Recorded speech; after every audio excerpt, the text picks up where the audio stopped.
Normally just normally বাড়িতে ফেলে দিব।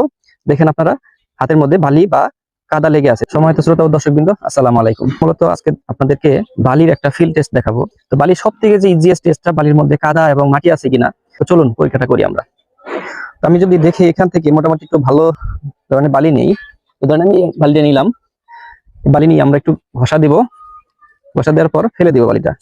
দেখেন হাতের মধ্যে আমার কিচেন, তো বালিটা মোটামুটি ভালো, কাদা এবং বালির পরিমাণ খুব কম। তো আমি যদি এখান থেকে মোটামুটি খারাপ ধরনের যে বালি, সেটা আমি যদি নিই, তো ধরেন এখানে রয়েছে, এখানে আপাতত দৃষ্টিতে মনে হচ্ছে বালিটা খারাপ। তো আমি যদি এইভাবে সেম কাজটা করি, সেম কাজটা করলে দেন আমি যখন ছেড়ে দিব, নর্মালি জাস্ট নর্মালি বালিটা ফেলে দিব। দেখেন আপনারা হাতের মধ্যে বালি বা কাদা লেগে আছে। সো এই ধরনের বালিটা হচ্ছে খুব খারাপ। তো এটা হচ্ছে সব থেকে বালির মানে ইজিয়েস্ট ফিল্ড টেস্ট। আমরা বালিতে জাস্ট হাত দিলেই বুঝতে পারি, হাত দিয়ে ঘষা দিয়ে বুঝতে পারি যে বালিতে কাদা এবং মাটির পরিমাণ উপস্থিত রয়েছে।